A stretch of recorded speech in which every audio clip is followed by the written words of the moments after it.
¿Cómo están? Bienvenidos a su videoblog. Ya sabe, aquí en esta revista Informa IS siempre tratamos de llevarle temas que sean de su interés. Y hoy estamos aquí en la Facultad de Arquitectura de la Universidad Nacional Autónoma de México. Un placer de verdad estar con el maestro Enrique Soto. Él es profesor de urbanismo aquí en esta facultad, pero tiene usted más cargos, maestro, si nos los quiere decir, y nos vamos a la plática de inmediato. Sí, bueno, actualmente presidente de la Asociación Nacional de Escuelas de Urbanismo y coordinador general del Congreso Nacional de Suelo Urbano.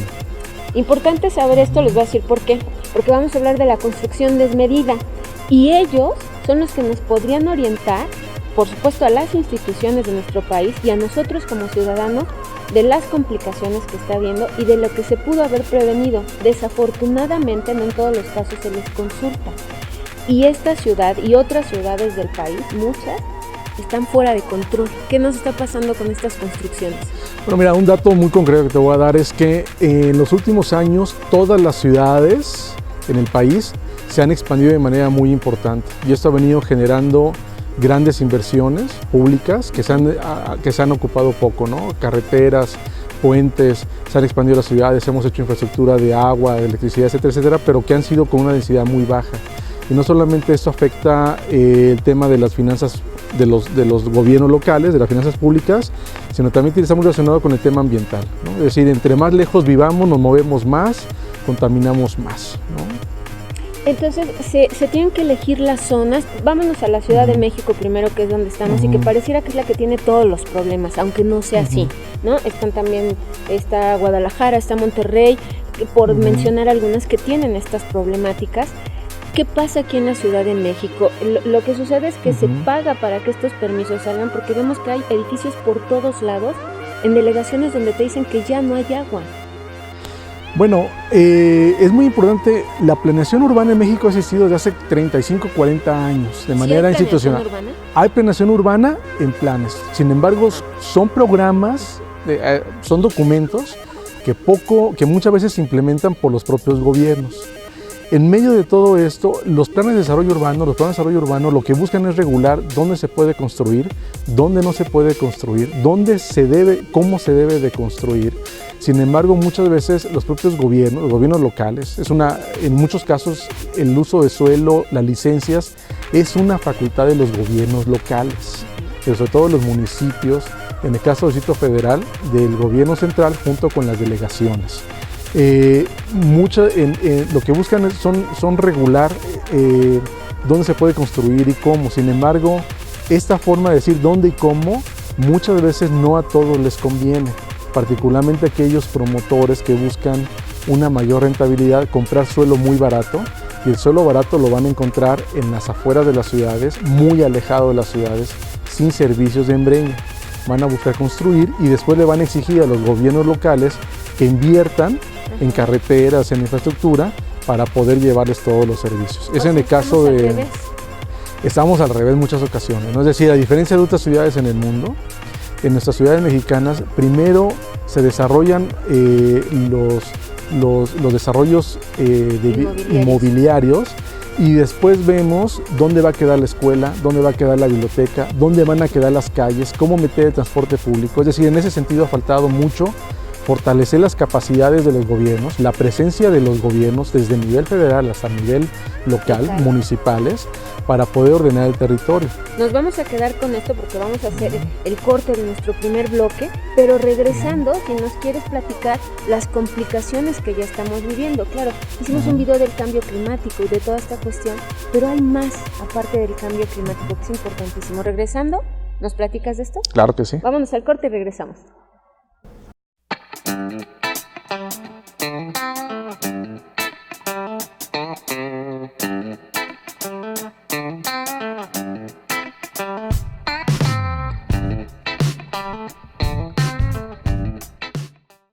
Hoy hablando de esta construcción desmedida que está en toda la República Mexicana, no es privativa de la Ciudad de México, como ya nos lo dijo el maestro Enrique Soto, Pero además les quiero decir, ya saben que aquí somos muy directos. Entonces él no nos dice ni la palabra corrupción, ni la palabra, tranza. Y en este país lo que nos hace falta como sociedad es reconocer la corresponsabilidad que tenemos en todas las problemáticas que existen. Y en esta construcción desmedida, también le entramos los ciudadanos, Enrique. Sí. Si nos quieres platicar de eso, no solo todo es para las instituciones, sino es para defenderlas. Desde luego, para que haya corrupción tiene que haber 3 partes. Alguien que la proponga, alguien que la paga y alguien que deja que suceda eso.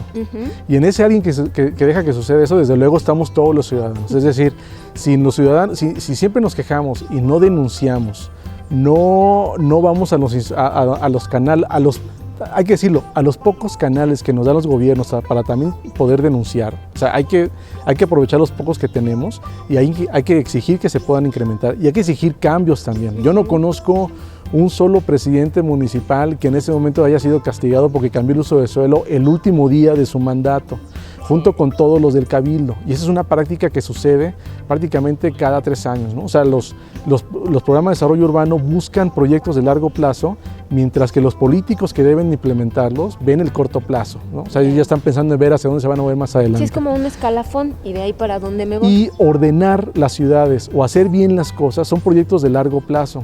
Y muchas veces son medidas poco populares, donde muchas veces los gobernantes no se quieren jugar ese tipo, digamos, de prácticas, ¿no? O sea, entonces... sí, por las repercusiones que va a haber. Pero que va a tener. Vamos a poner unos ejemplos claros donde nosotros le podemos entrar desafortunadamente y que no debiéramos. Va. Si al lado de mi casa empiezan a construir un edificio muy grande, me lo decías ahorita que platicábamos cuando nos fuimos a este cortecito, y yo veo que me están afectando, pero llegan y me ofrecen arreglar la banqueta o pintarme la fachada. Bueno, hay mucha gente que dice lo primero que hay que hacer es que si están viendo una construcción nueva o ya había una casa que la tiraron, lo primero que hay que ver es si lo que van a exigirle al promotor que muestre un plano de qué es lo que va a construir, porque nunca nadie sabe hasta que ya sale a la venta, ¿no? Primero tengo que decir que tú que vas a levantar 4 o 5 niveles o qué vas a hacer, ¿por qué tiraste un árbol? Hay que ver qué es lo que se va a realizar y en función de eso ir a denunciar. En el caso del Distrito Federal tenemos el caso del INVEA, tenemos el caso de la PAOT, INVEA, y el caso de la PAOT como formas, digamos, de poder denunciar ese tipo de actos, ¿no? Ver qué es lo que va a pasar más adelante, porque efectivamente, como tú dices, hay prácticas, digamos, que muchas veces hacen los constructores, ¿no? Llegan, tiran la arena en la banqueta, tiran árboles, y cuando uno de repente va y se queja, entonces el promotor lo que dice, bueno, no te preocupes, yo te pinto tu casa, yo te arreglo la banqueta, yo veo cómo te arreglo la ventanita, y entonces ya uno como vecino se queda callado, ya no denuncia o simplemente le da flojera.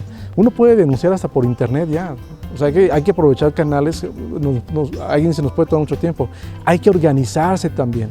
O sea, no solamente uno como vecino, hay que consultar, eso es muy importante, conocer a nuestros vecinos, conocer al de enfrente, ver qué es lo que está pensando, cómo fortalecer. A lo mejor no todos van a estar en desacuerdo con lo que se está haciendo, otros van a estar de acuerdo. Bueno, ese tipo de cuestiones son las que es importante hacerlo, son de las cosas que podemos hacer como ciudadanos, ¿no? Muy bien, y ese es otro de los rubros que por supuesto sí entra en esta construcción de medida, porque siempre se habla de esto, lo más común. No va a haber agua, no hay espacio de estacionamiento, pero va más allá. Y yo quisiera que para el siguiente bloque, Enrique, nos platicaras, un arquitecto con esta especialidad en urbanismo, ¿cuándo lo consultan? ¿De verdad lo consultan? Porque entonces pareciera que es una especialidad efímera, pero no es así. Y eso se demuestra con otras ciudades del mundo, que sí los toman en cuenta, y veamos cómo están saliendo adelante. Vámonos al corte y con eso regresamos.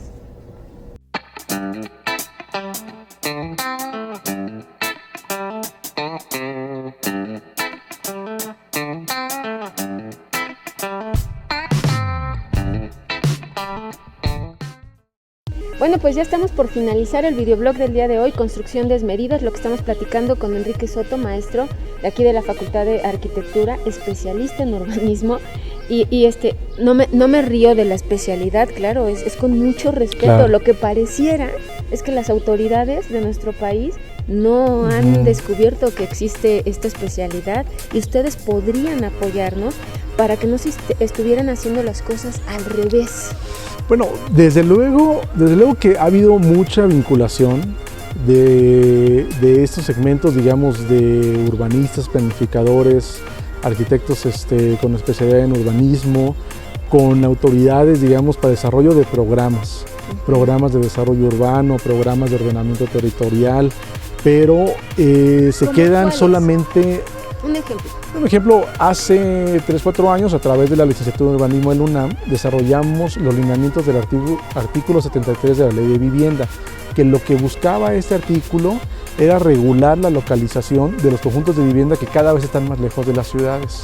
Sin embargo, cuando en su momento el tema urbano que estaba en la Sedesol, en el gobierno federal, se sometió a una consulta, este tipo de medidas, hacer bien las cosas significaba que ganaban menos los promotores inmobiliarios, la consulta no pasó y entonces no se instrumentaron de manera adecuada. Y así sucede con todos los programas de desarrollo urbano que se han desarrollado. La propia UNAM ha desarrollado varios programas de desarrollo urbano en el caso del Distrito Federal, pero una cosa es que lo desarrollen y después otra cosa que las autoridades en turno lo lleven a cabo. Porque insisto, ese tipo de programas buscan hacer condiciones más equitativas en la ciudad, hacer que yo creo que hay que hacer entender a los promotores inmobiliarios también y a las autoridades que hacer bien las cosas en la ciudad significa que es muy probable que muchos ya no ganen tanto dinero como ganaban antes, pero que a largo plazo a todos nos conviene, es decir, a todos nos conviene ese beneficio común. A todos nos conviene que las ciudades cada vez tengan más espacio público, más parques, que tengan cada vez más zonas, digamos, de bienes públicos como tal, pues, ¿no? O sea, a largo plazo todos vamos a ganar porque vamos a tener mejores ciudades. Van a querer venir de otras partes a vivir mejor, va a aumentar la calidad de vida, van a mejorar las condiciones de sustentabilidad, de convivencia. Y no tenemos, lo cierto es que la tendencia en el futuro, no solamente de este país, sino de muchos países en el mundo, tienden a la concentración urbana. O sea, no hay ningún país que se ha dejado de urbanizar. Entonces, o aprendemos a hacer mejores ciudades en el futuro, o seguramente lo que nos va a pasar es que tenemos ciudades cada vez menos competitivas y las inversiones se van a ir a otras partes en el mundo, ¿no?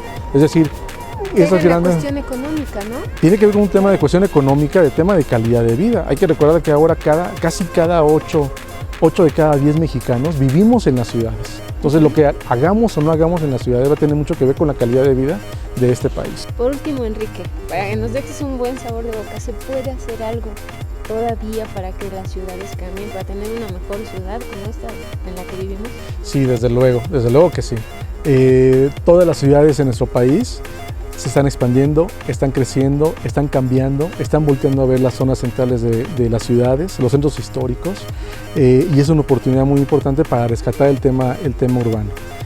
Imagínate que toda la inversión que se hizo del año 2000 al año 2012-13, toda la inversión pública que se hizo para construir estos conjuntos de vivienda en las afueras de las ciudades, lo hubiéramos invertido en las ciudades.